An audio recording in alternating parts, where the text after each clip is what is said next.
네, 세 분 어서 오십시오. 안녕하십니까?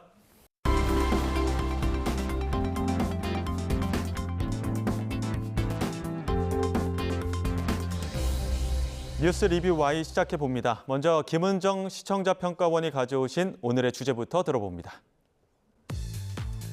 2024년 12월 14일 대한민국 역사상 세 번째로 대통령 탄핵소추안이 국회 본회의에서 가결되었습니다.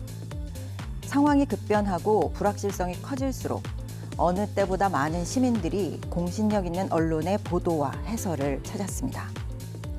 현대사회에서 입법, 사법, 행정만큼 큰 영향력을 행사하고 있는 제4부의 권력. 언론에 기대하는 사회적 역할도 그 어느 때보다 큰 시점인데요. 오늘 뉴스 리뷰 Y에서는 대통령 탄핵 관련 YTN의 특보 보도를 살펴봅니다. 네, 지난 비상계엄 사태 이후부터 YTN은 전면 또는 부분 특보를 이어가고 있는데요. 그 가운데 눈에 띈 단독 보도가 있었다고요. 그렇습니다. 먼저 YTN이 단독으로 내보냈던 보도가 무엇이었나 살펴봤는데요. 12일 단독 계엄 당시 민주당사의 경찰 투입 장면 확보, 대통령 지시였나가 있었습니다. 3일 비상계엄 포고령이 내려진 직후에 경찰 수십 명이 민주당 당사에 30여 분 머물렀다는 그 CCTV 화면을 확보해서 내보낸 것인데요. 같은 시각 국민의힘 당사에는 경찰이 출동하지 않았던 것과 비교가 됐습니다. 또 15일 단독 수방사 특임대 계엄 30분 전 비상 소집 사령관 미리 알았나 보도가 있었는데요.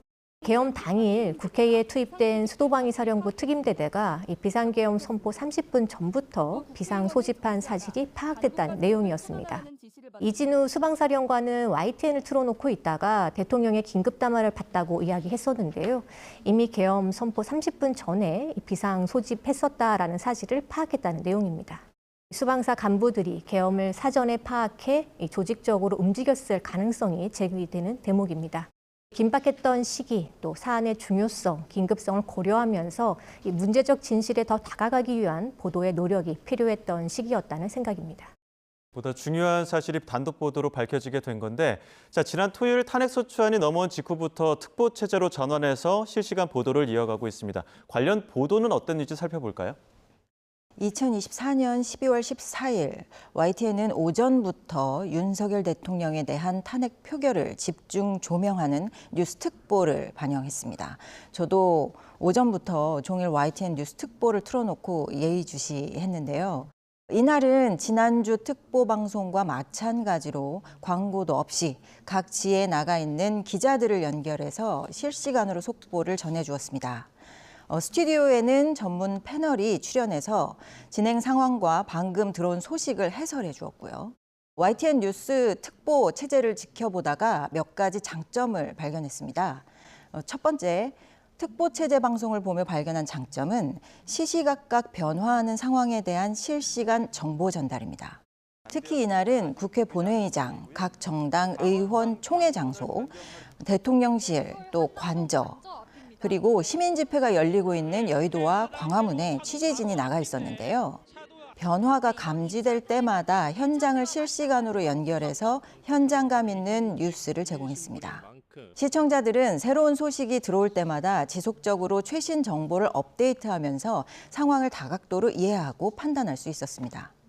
특보 체제 방송에서 발견한 두 번째 강점은 전문 패널의 다각적 해설입니다. 현장에 취재진이 나가서 시시각각 변화하는 상황 정보를 전달했다면 스튜디오에서는 앵커와 전문 패널들이 상황을 해설했습니다. 패널로는 법조계 인사, 시사평론가, 정치인 등등이 출연했는데요.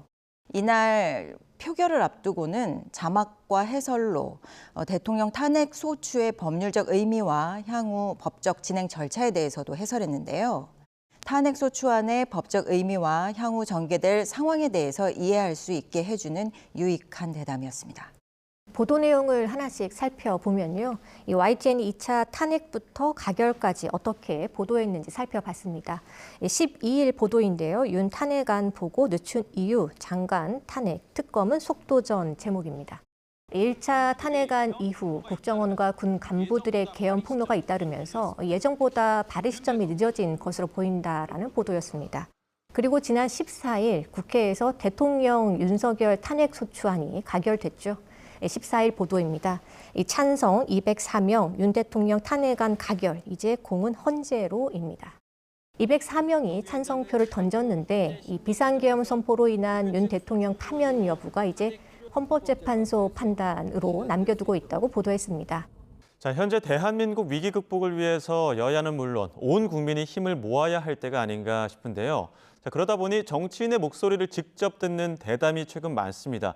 부족한 부분은 없는지 내용 살펴보겠습니다. 먼저 박사님. 앞서서 평가원님께서 이 특보 체제의 장점으로 언급해 주셨는데요. 정치인이 출연한 대담이 많았습니다. 관련 내용을 살펴보면요. 16일 대담입니다. 공은 헌재로 윤 대통령 탄핵 심판 결론 언제쯤에는 이 박용찬 국민의힘 영등포을 당협위원장, 또 강성필 민주당 국민소통위 부위원장이 함께했습니다. 이날 대담에서는 탄핵안 투표 결과에 대한 평가, 그리고 대통령에 대한 구속 수사 여부, 또 한덕수 권한대행 체제에 대한 그 전망까지 다양한 의견이 나왔습니다. 야당은 윤석열 대통령의 비상계엄과 관련해서 이 헌법과 형법에 나와 있는 내란죄 요건을 모두 충족하고 있으므로 복잡하지 않다고 주장하는데, 또 반대로 여당은 내란죄를 구성하는 폭동이라든지 또 국회 진입과 또 선관위 진입 등에 대해서도 존립을 위태롭게 할 정도였는가, 이 법리적 다툼은 있을 것이라고 전망했습니다. 엇갈린 시각차를 알 수 있게 했습니다. 앞서서 제가 탄핵 관련 뉴스 특보에서 대담과 실시간 해설이 장점이었다고 설명을 드렸는데요. 대담에 출연한 각계 전문가 패널 중에 정치계 패널 선정에 대해서는 개선이 좀 필요해 보입니다. 이 점에 대해서도 두 가지를 좀 언급하고 싶은데요. 먼저 사안의 특수성을 고려하면 진영을 대표하는 정치 패널 선정 자체가 적절치 않다는 것입니다. 탄핵안은 법적, 헌법적 절차를 바탕으로 진행되기 때문에 법률 전문가의 심도 깊은 해설이 더 필요합니다. 이때 정치 패널이 해설을 맡으면 법적 쟁점보다는 정치적인 이해관계에 집중될 수 있습니다. 방송통신심의에 의한 규정 제10호 2항에는 이렇게 명시하고 있습니다. 방송에서 해설이나 논평을 할 경우에는 사실의 설명과 개인의 견해를 명확히 구분해야 하며 해설자 또는 논평자의 이름을 밝혀야 한다. 대통령 탄핵소추안이 가결되었어도 헌법재판소의 결정이 있기 전까지 이 사건은 재판과 수사가 진행 중인 사안입니다. 정치 패널은 특정 정당이나 이념에 가까운 입장을 가지고 있습니다. 따라서 해설이 정당의 입장을 대변하는 형태로 흐를 수 있고요. 사실이 아닌 이념과 신념에 입각해서 사안을 해석하고 논평할 경우가 많습니다. 이러한 해설이 반복되면 시청자들은 방송사의 공정성에 의구심을 가질 수 있고요. 이는 언론사 신뢰도 하락으로도 이어질 수 있습니다. 또 다른 한 가지는 특정 정치 패널 선정에 대한 적절성과 균형성입니다. 정치 패널 선정 자체도 문제가 될 수 있겠는데요. 특정 정치 패널의 반복 출연과 그 출연자가 해당 정치 진영을 대표할 수 있는가, 이 문제도 신중한 검토가 필요해 보입니다. 예를 들어서 대통령 탄핵소추안 국회 표결 하루 전날인 12월 13일부터 탄핵소추 가결 후 16일까지 박원석 전 정의당 의원은 총 5회 패널로 출연하였습니다.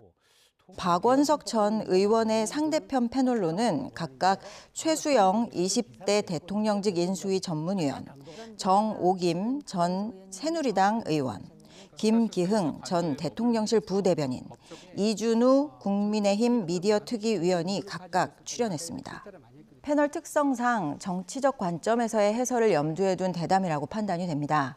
여기서 두 가지 문제점을 지목할 수 있습니다. 첫째, 박원석 전 의원이 5번 출연하는 동안 상대 패널은 해당 정치 진영의 입장에 충실한 전 현직 정치인으로 거의 매번 바뀌었다는 점. 둘째, 그만큼 박원석 전 정의당 대표가 탄핵소추안 가결을 주장한 정치 진영의 여론을 대변할 만큼 대표성을 지닌 패널이 맞느냐 하는 점입니다. 이러한 발언들은 시청자 사이의 의견 대립을 심화하고 사회적 갈등을 부추길 수도 있습니다. 지금 상황에서는 법조인이나 헌법 전문가의 대담이 상황을 이해하고 예측하는 데 더 적절하다고 판단됩니다. 헌법재판소 판결이 나올 때까지 이 사안에 대한 정치 패널의 해설 대담 기획은 매우 신중하게 해주실 것을 당부드립니다. 아무래도 생방송 대담이다 보니까 당시 상황의 그 특수성이 있을 것 같은데요. 국정 정상화에 힘을 써야 할 때인 만큼 언론도 이 정치인 출연자 섭외에 좀 더 신중할 필요가 있을 것 같습니다. 실장님께서는 어떻게 보십니까? 과거에는 뉴스 시간에 이렇게 뭐 정치인이나 패널이 나와서 토론하는 그런 그 경우가 거의 없었습니다. 그런데 지난 2012년 대통령 선거를 계기로 종합편성 채널에서 뭐 시사 대담 프로그램 이런 것들이 시작이 됐거든요. 그 속사정을 보면 당시에 종편들이 뭐 제작비도 얼마 없고 인력도 적어서 사실은 그 긴 뉴스 시간을 때울 수가 없기 때문에 이제 패널들을 부르기 시작했는데요. 또 하나의 목적은 당시에 종편들이 대개 보수 성향을 갖고 있었는데 이 성향을 패널들을 통해서 이렇게 대변해낼 수 있는 이런 창구로 활용을 했죠. 그런데 대선과 맞물리면서 사실 시청률이 상당히 잘 나왔습니다. 그러면서 이제 뭐 우리 같은 보도 채널이라든가 지상파까지 지금 이제 다 달려들어서 지금은 뉴스만 틀면 다 이제 나와서 진영 간 대립을 하고 서로 싸우는 이런 모습들을 보이는데 저는 굉장히 안 좋은 거라고 생각합니다. 대한민국의 국론이 완전히 양쪽으로 분리돼서 서로 상대방을 존중하지 않는 이런 분위기는 사실은 이런 그 시사 대담 프로그램의 극단적 편향성을 가진 두 진영에서 서로 이제 매일 어떤 건전한 토론이 아니라 자신의 진영의 주장만을 계속 되풀이하고 있거든요. 그러다 보니까 시청자들도 자기 편의 내용만을 계속해서 듣게 되면서 계속 인식이 강해지는 그런 것들이 있고요. 또 하나는 패널들이 사실은 뭐 완벽하게 검증받은 전문가 그룹이라고 보기도 힘듭니다. 그래서 사실 막말 논란도 많았고요. 그다음에 이제 여러 가지 그 안 좋은 그 부작용들이 나타나고 있거든요. 또 하나는 이제 이번 그 계엄이라든가 탄핵 이 국면에서 과연 그럼 이것이 여야 또는 보수 진보 진영으로 나눠 서로 싸울 수 있는 내용인가? 사실은 그렇지 않은 부분들이 훨씬 많거든요. 그래서 YTN도 사실 그런 부분을 좀 반성할 필요가 있고요. 제가 개인적으로 볼 때 가장 좋은 것은 아무래도 가치 중립적인 기자가 전문적인 좀 지식을 갖고 출연해서 설명해 주는 코너가 좀 더 늘어나는 게 좋지 않을까? 그다음에 외부 패널은 제한된 범위에서만 활용하는 그런 방향으로 가는 게 가장 바람직하지 않을까 이렇게 생각합니다. 또 어지러운 시국에 시민 목소리를 전한 YTN 보도는 좀 어땠습니까? 네, 이 시민들의 집회 방식도 변했습니다. 14일 보도입니다. 직접 만든 응원봉부터 다시 만난 세계 떼창까지 그리고 탄핵안 가결의 국회 앞 함성, K-팝 떼창의 춤까지에서는 이전과 달라진 시위 문화를 짚었는데요. 여의도 국회 앞은 그야말로 축제 분위기였는데요. 수십만의 시민들이 모였지만 단 한 건의 물리적 충돌이 발생하지 않은 평화 집회였다라는 평가가 국민의 한 사람으로서 자부심을 느끼게 하게 했습니다. 40여 년 만에 비상계엄 선포에 이은 이 대통령 탄핵안 가결이라는 엄중한 상황이지만 이 성숙한 시민의식은 평화로운 집회 현장을 더 빛나게 만들었다는 평가가 있습니다. 14일 국회 앞에서 정현우 기자가 이 본행사 3시간 전부터 그 현장 상황과 또 집회 참가자 현황 인터뷰를 진행해 주었는데요. 이 현장에서 쉴 새 없이 또 리포트를 하느라 수고가 많으셨을 것 같습니다. 정현우 기자는 여의도 국회 앞 시민들이 모여있는 상황이라든지 또 지하철과 도로 교통 상황을 확인하고 또 현장으로 이동해 주길 바란다라는 공지를 지속적으로 해주었습니다. 주무대를 기준으로 이 사람들이 계속 자리를 채우는 모습을 볼 수 있었는데요. 하지만 다소 아쉬운 부분도 좀 있었습니다. 카메라 앵글의 공간감이 다소 좁게 보였던 건데요. 수많은 인파의 집결을 한눈에 알아보기는 좀 힘이 들었습니다. 현장에서 뭐 드론을 활용한 촬영이라든지 또 높은 건물의 옥상에서 시간대별 운집 상황을 전달해주는 방식도 좀 가능하지 않았을까라는 생각이 들었는데요. 계엄 이튿날부터 여의도 집회가 계속 있었던 만큼 이번 집회 시위의 변화를 되짚어보고 또 탄핵 당일 현장감을 살리기 위한 실험적이고 또 영상미가 돋보이는 방식의 촬영 기법도 보여주었으면 어땠을까 하는 생각이 들게 했습니다. 말씀해 주신 것처럼 이번 1, 2차 대통령 탄핵소추안 표결 전후로 큰 관심을 모은 현상 중 하나는 시민들의 집회 문화였습니다. K-팝과 응원봉, 선결제 문화 등등의 외신도 크게 주목했는데요. YTN에서도 이러한 집회 문화를 다루는 보도들이 있었습니다. 12월 14일 K-팝이 민중가요로 탄핵 플레이리스트도 등장. 보도에서는 젊은 세대가 집회 문화를 이끌면서 K-팝이 민중가요로 떠오르고 있다고 전하고 있습니다. SNS 채팅방에서는 이른바 탄핵 플레이리스트가 있다는 것을 조명했는데요. 다양한 연령대가 집회에 참여하면서 올해 세계적 인기를 모은 아파트부터 K-팝 음악들까지 떼창에 대거 소환되고 있는 현상에 주목했습니다. 12일 선결제 지도 공유하고 온라인 촛불 들고 MZ식 시위 문화. 보도에서는 변화하고 있는 집회 문화의 특징을 짚었습니다. 신나는 노래와 함께 오색빛깔 귀여운 응원봉을 든 집회 인파 속으로 들어가서 다양한 현상을 담았는데요. 근처 가게에 커피나 간식을 미리 계산해뒀다는 인증글이 SNS에 게재되고 있고 또 SNS를 통해서 전파되던 내용을 합친 선결제 지도도 등장했다고 소개하고 있습니다. 국회의사당 근처 여의도 카페와 식당을 찾아서 직원들의 인터뷰도 들었는데요. 경기도 안 좋아서 장사가 안 됐는데 오히려 많이 도움이 됐다는 자영업자들의 반응도 담았습니다. 이 밖에도 한꺼번에 사람이 몰려서 화장실 이용이 어렵다는 지적에 여의도에 개방 화장실을 표시한 지도가 공유되고 있다는 것, 또 온라인 촛불 지도 사이트에도 5천 건이 넘는 촛불이 켜졌다는 소식도 전하고 있습니다. 각양각색의 집회 문화가 자리 잡고 있다는 소식을 다양한 방식으로 전해주었습니다. 12월 14일 시민이 이겼다. 탄핵안 가결에 국회 앞 함성. 제목의 보도에서는 탄핵안 가결 이후 시민들의 반응을 살폈습니다. 특히 탄핵안이 가결되는 시각, 여의도 탄핵 촉구 집회 현장의 분위기를 담았는데요. 탄핵소추안이 통과됐다는 결과가 나오자 현장에서는 커다란 환호성이 울려 퍼졌고요. 다 같은 노래를 틀어놓고 응원봉이나 촛불, 손팻말을 흔들면서 기뻐하는 모습도 담았습니다. 이처럼 시민들의 시위 문화를 다룬 보도들은 YTN에서는 사회부 또 문화부 보도에서 주로 살펴볼 수 있었는데요. 다른 언론사에 비하면 시민 반응을 담는 데는 좀 소극적이었다고 보입니다. 예를 들면 BBC와 같은 외신에서도 탄핵 시위에 참여한 시민들 속으로 들어가서 참여한 시민들을 인터뷰했고요. 또 몇 가지 주목되는 현상을 직접 취재해서 피처 기사로 보도하기도 하고 또 시민 집회 참여 문화에 대해서 논평하기도 했습니다. 이러한 현상에 비하면 YTN 보도에서는 시민들의 반응이나 목소리를 직접 담고 또 듣는 보도는 좀 소극적이었다 이렇게 봅니다. 자, 그럼 오늘 뉴스 리뷰 Y 내용 정리해 보겠습니다. 이것만은 꼭 시간, 평가원님부터 한 줄로 요약해 주시죠. 바로 지금 언론이 신뢰를 회복할 수 있는 기회. 언론은 시민을 위해 존재하며 시민의 신뢰는 언론의 가장 소중한 자산이다. 언론윤리 현장 서문의 첫 문장입니다. 국가적 재난이나 위기를 겪으면서 상황의 불확실성이 커질 때 시민들은 신뢰할 수 있는 정보를 찾고요. 그만큼 언론의 역할은 더 부각됩니다.